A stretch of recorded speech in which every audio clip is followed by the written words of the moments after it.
Kagulat World. May bagong detalye ngayon na nagbibigay ng ang ibang perspective sa napakatinding North American run ni Alex.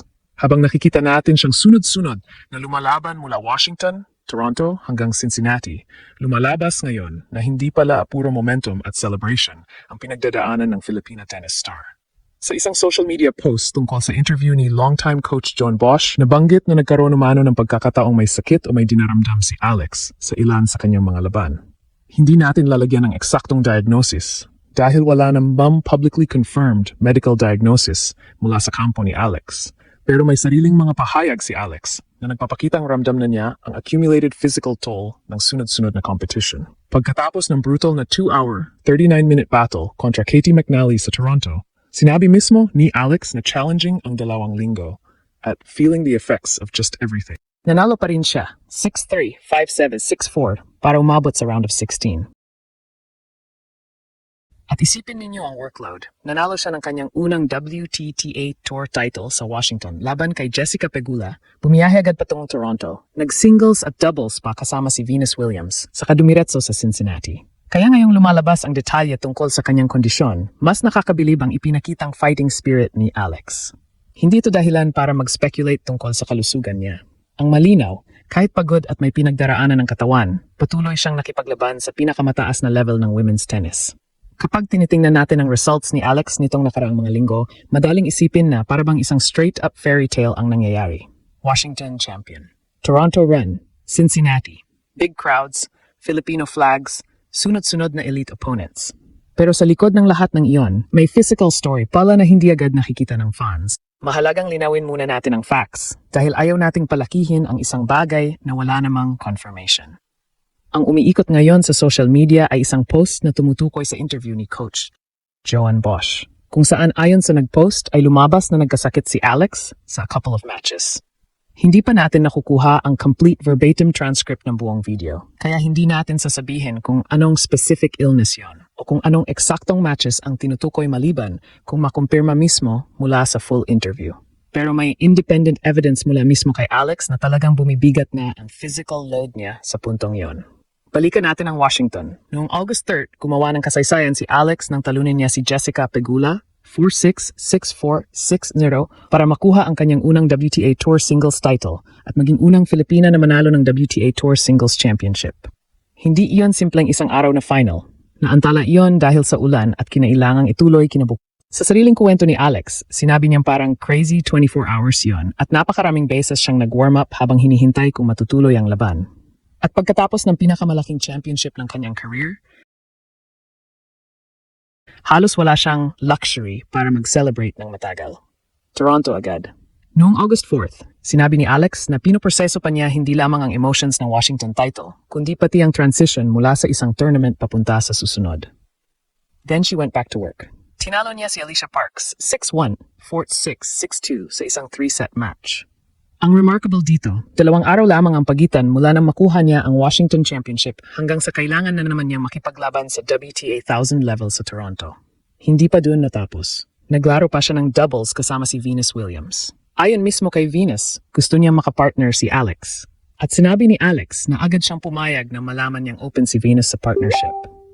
Then came Katie McNally. Ito marahil ang isa sa pinakamalinaw na halimbawa kung gaano kabigat ang workload. 3 sets, 2 oras at 39 minuto, 6-3, 5-7, 6-4. At pagkatapos ng match, hindi tinago ni Alex na ramdam na niya ang epekto ng mga nangyayari. Sinabi niyang challenging ang buong 2 linggo at bawat match ay may sariling unique challenge. Then came the revealing phrase, she was feeling the effects of just everything. Hindi natin kailangang gumawa ng medical speculation para makita kung ano ang ibig sabihin nito. Champion sa Washington. Travel, Toronto singles, Toronto doubles.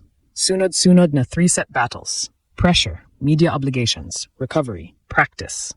At wala pang 2 linggo pagkatapos noon Cincinnati na naman. Kaya kapag ngayon ay may lumilitaw na detalye mula sa kanyang camp na may mga laban palang hindi siya nasa ideal physical condition, hindi na ito simpleng dramatic headline lamang. May context talaga. At marahil ito rin ang dahilan kung bakit pagkatapos matalo kay Belinda Bencic sa Toronto, isa sa pinaka-importanting sinabi ni Alex ay kailangan niyang recover bago bumalik para sa Cincinnati at New York. Notice the word recover. Hindi yun excuse. Hindi rin yun reklamo. It was an athlete acknowledging the toll of an extraordinary run. At dito lalong nagiging impressive ang ginawa ni Alex. Dahil kahit kaano kaganda ang rankings, titles, crowd reactions at headlines, tennis remains one of the most physically demanding sports imaginable. Walang teammate na pwedeng mag-substitute para sa iyo. Kapag mabigat ang katawan mo, ikaw pa rin ang kailangang mag-serve. Ikaw pa rin ang kailangang humabol. Ikaw pa rin ang kailangang magdesisyon under pressure. At yon ang ginawa ni Alex. Pagkatapos ng Toronto, dumiretso siya sa Cincinnati Open bilang number 17 seed. Doon ay umabot siya sa third round bago matalo kay Amanda Anisimova sa isa namang 3-set battle 4-6, 6-4, 6-2. Social media discussion after the match was overwhelmingly about how hard Alex fought, with fans noting that she had pushed another elite opponent deep into a deciding set. May isa pang angle na hindi dapat mawala rito, the schedule itself. Sa tennis communities online, may fans nang nag-aalala bago pa man Cincinnati dahil halos walang break si Alex bago ang US Open. Sa Reddit discussion matapos ang Toronto run, may commenters na diretsong nagsabing kailangan niyang magpahinga dahil paparating pa ang Cincinnati at US Open commitments. Social media reaction lamang iyon, hindi medical assessment, pero ipinapakita nito na kahit fans ay napapansin na kung gaano kabigat ang calendar niya. At ngayon, papasok na tayo sa US Open period. Ito ang dahilan kung bakit ang pinaka-importanteng bagay para kay Alex ngayon ay hindi ang patunayan na kaya niyang maglaro araw-araw. Napatunayan na niya iyon. Ang kailangan ay makarating sa New York na pinakamalapit sa 100% ang katawan. Remember, she already proved she can beat top-level opposition. She already won Washington. She has already survived multiple three-setters. She has already performed under massive Filipino crowd expectations. At ayon sa WTA's recent player record, Alex had reached world number 20 with a 35-18 singles record at the latest listed update, alongside her breakthrough WTA title. Kaya hindi weakness ang recovery. Recovery is part of winning.